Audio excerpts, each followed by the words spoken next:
Uma garotinha que devia ter mais ou menos uns 6 anos, que ia para a congregação sem os pais, lá na favela, e aí tá ela lá com sabe que a menina que prende o cabelo assim, mas aí o cabelo não vai o suficiente, aí fica em pé assim, tipo antena, aí tá ela daquele jeito, canelinha russa, sandalinha, né, unha pintada, tio, aí eu falei, o que foi, Laís?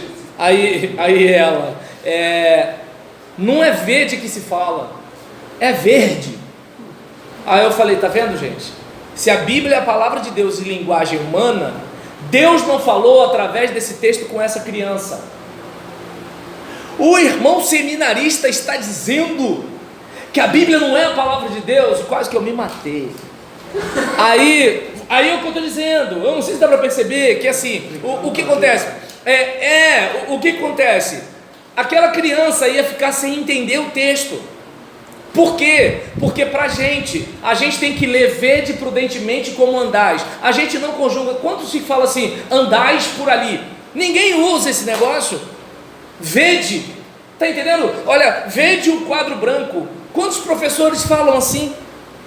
E aí o que acontece? Aí o indivíduo está lendo um negócio que não comunica. Vede, prudente até vai, né? Mas um pessoal meio descolado pode achar que prudente é outro negócio, né? E aí nesse caso, né, só os fortes entendem. E aí em relação, Deus está rindo, Júlio César também, os dois que são fechamentos sabem do que eu estou falando. E aí nisso, prudente, né? Aí nisso, vede prudentemente como andais, não como nécios.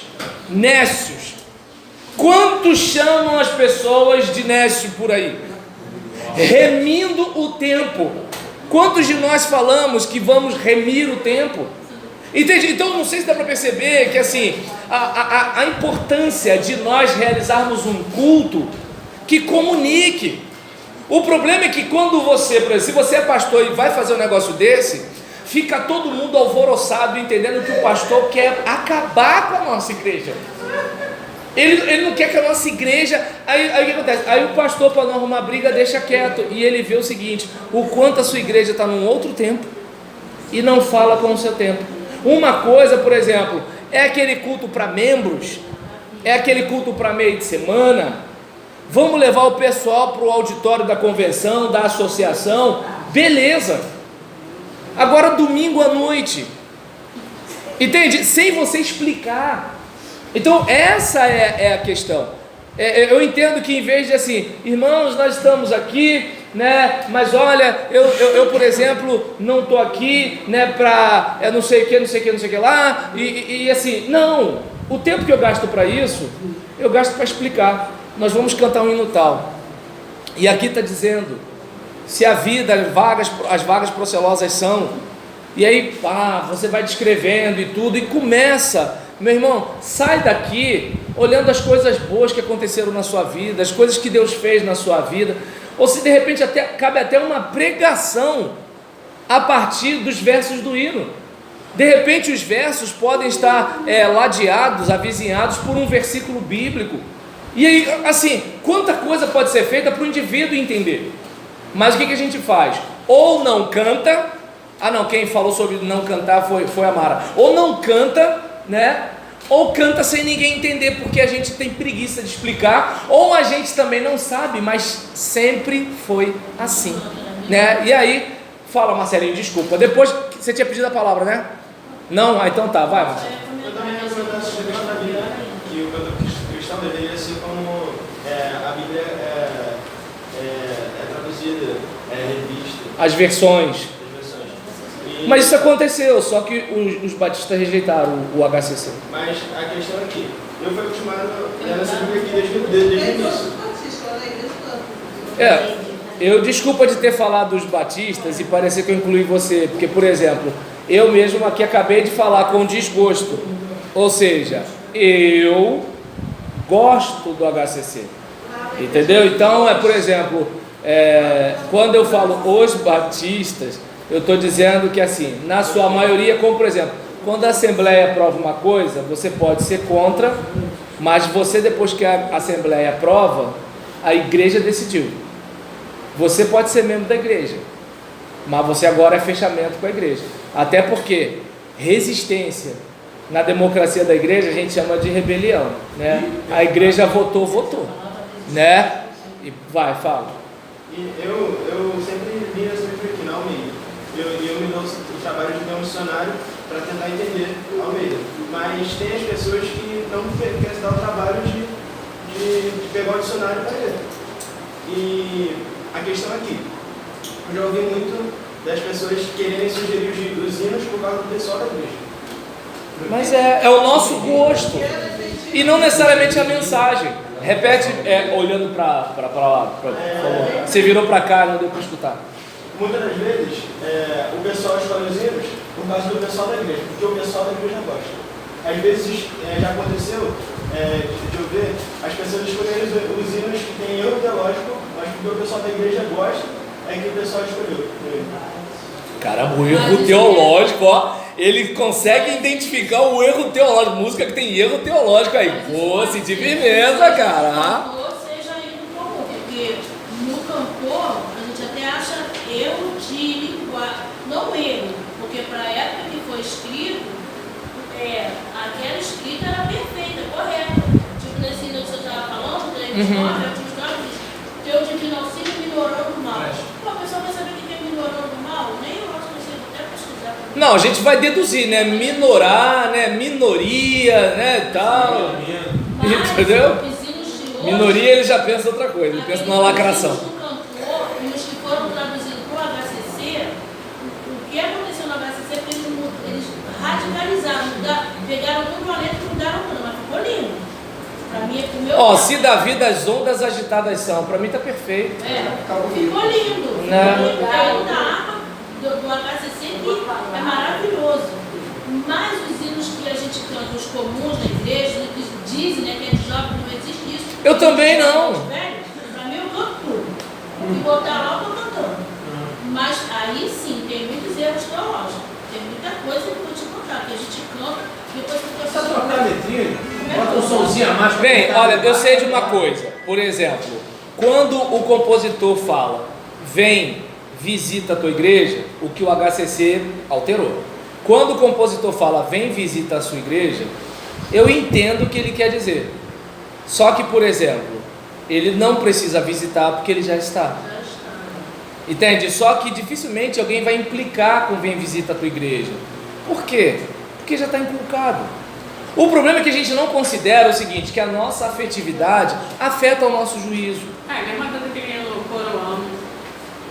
Mas eu acho que tem a ver com a questão de Apocalipse, quando os 24 anciãos, eles entregam a coroa. Eu acho que é mais ou menos por aí. Não deve ser a questão de eu que confiro o poder a Jesus. Eu acho. Eu não pesquisei isso não, entendeu? Hã? Não somos os 24 anciãos. Verdade, isso é verdade. Professor, maravilhosa graça, a primeira frase dele de maravilhosa graça maior que o meu pecar, né? A versão do HCC diz maravilhosa graça de Deus sem par. Eu acho que ficou muito mais no entendimento. Então, e é importante, né, a gente ter essa ideia, né, de que a linguagem é o que comunica, e o culto é ensino. Culto é ensino, não é? A gente não vai só extravasar as emoções, a gente até extravasa. A gente ri, a gente chora, a gente canta, a gente dança, a gente grita, a gente corre, a gente faz e acontece, dependendo da igreja, né? Uns bate palma, outros não bate, falam aleluia, outros não falam, né? Mas o que acontece? A gente vai e se sente bem. Só que o propósito principal não é o se sentir bem. Daí a questão da música. Por exemplo, vamos lá, quer ver uma coisa interessante? O sonho de qualquer pastor é de ter um culto amarrado. Vou pregar sobre isso. E aí nisso, a música fala sobre isso. O programa fala sobre isso. E tudo fala sobre isso. Só que o que acontece? Os levitas querem ir para lá. O dirigente quer ir para lá. O pastor vai para colar. E aí, o que acontece? Alguém vai dizer assim, não, mas é só resolver. Não é só resolver porque tem uma guerra de ego. Não é só resolver. Se fosse só resolver, todas as igrejas estariam sem problemas. Elas têm problemas por quê? Porque a gente tem dificuldade de viver como igreja para alcançar lá fora. De como o corpo de Cristo é o seguinte: há almas se perdendo, o mundo tem sede, eu tenho a água. Mas o que acontece? Eu quero morar no posto de gasolina. O posto de gasolina é para mim, em vez de ser para abastecer e eu pegar a estrada, né? E aí é importante a gente ter essa preocupação com a linguagem. Por quê? Porque é muito tentador para os membros preparar um culto que seja do jeito que os membros gostam, em vez de ser do jeito que o visitante compreenda. E a gente precisa o seguinte, lembra? O verbo se fez carne e habitou entre nós, cheio de graça e de verdade. E aí quando o verbo se faz carne e habita entre nós, aí nós vimos sua glória. O povo só pôde ver a glória de Deus porque a glória de Deus se reduziu em forma humana, encarnou no meio do povo, esvaziando-se de si mesmo. Não, estou pregando não, né? Aí o que acontece? Então o que acontece? Mas abençoou, né? Não, pensou em Jesus, amém. Aí nesse caso, não é, porque o que acontece? Você olha para Jesus, se Jesus fosse igual a gente não seria salvo. Por quê? Ele ia querer chegar aqui do jeito que ele é. Como é que a gente ia ver a glória de Jesus sem morrer? Ele ia falar na linguagem que ele fala lá. Como é que a gente iria entender? Ele ia estar no meio do povo da Galileia, né? Com aparência e com a cultura do céu, digamos assim. Como é que a gente ia interagir? Não teria como. Mas ele fez o quê? Ele pisou no chão que a gente pisou. Ele falou a língua que a gente falou. Ele passou pelos problemas que a gente passou. De modo que quando ele conversa, ele interage como alguém comum. Agora, pode observar bem. Quer ver uma coisa interessante? Todo mundo ficou encarnando no Cabo Daciolo no programa eleitoral. Por quê? Por causa das estereotipias, né, do contexto evangélico, pentecostal, da ala mais conservadora, digamos assim, para não falar radical. É que eu preferi falar conservadora, né, para não dar problema. E aí o que acontece? Aquilo é legal lá naquele culto, lá dentro daquela igreja, mas não comunica com outro ambiente. Entende? Aquela girada, aquele não sei o que, aquilo não comunica. Então é importante a gente ter ideia de que a gente precisa fazer uma coisa que comunique com o outro. No ambiente que todo mundo fala a mesma língua, beleza. Por exemplo, a gente não precisa fazer isso num culto da convenção fluminense ou da convenção carioca, porque o camarada que não sabe cantar o hino do cantor cristão lá, ele vai fazer mímica, vai escutar os irmãos, vai olhar e pela dedução ele vai começar. Hino do cantor cristão que eu não conheço, eu começo assim, eu vou cantando bem sussurrando, escutando os outros, e daqui a pouco eu percebo, aqui sobe, aqui desce, vai repetir todas as estrofes, está tranquilo, pronto, está resolvido, entendeu? E aí, o desafio é o quê? Casar um ensino bíblico e prático, né? Um ensino que faça sentido para o ouvinte, né? Para que ele possa ser aplicado na vida diária, sem deixar de ter fundamentação bíblica e unção do Espírito. Em casos de ações de graça, ao ar livre, consagração, jubilação de obreiros, colação de grau, lançamento de pedra fundamental, não parece conveniente pedir contribuições, né? Tem gente que quer pedir dinheiro, é aniversário da igreja, essas coisas assim, porque está cheio de gente. O que é bem comum nos cultos realizados no templo e abertos ao público, frequentados por membros na sua maioria. No caso de cultos administrativos e de missões, o pedido de contribuições é feito praticamente ao membro, que já está ciente dessa responsabilidade para com o sustento do ministério da igreja. Seja ministrando a palavra, né? Vamos todo mundo junto nessa parte? Seja ministrando a palavra, seja ministrando louvor, seja ministrando em qualquer área, cabe a cada membro a reverência com a alegria e a responsabilidade na transmissão deste cuidado à congregação. Então que a gente pense nisso, culto, numa linguagem inteligível, aquelas pessoas que não fazem parte, um ensino que seja bíblico, mas também que seja prático. Falar de teoria e ninguém entender, ou falar de coisas práticas sem fundamentação doutrinária, esse não é o caminho. Ah, mas funciona, mas não é bíblico. Ah, é bíblico, tá, mas ninguém está entendendo sua linguagem, pastor.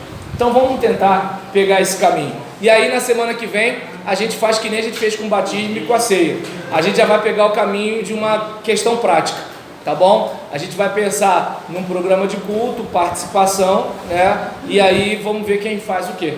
E aí a gente vai eliminando. Os que participaram das outras vezes já vão deixar de participar para a gente pegar outras pessoas. Tá ok? Então vamos lá, gente. Bom lanche para vocês.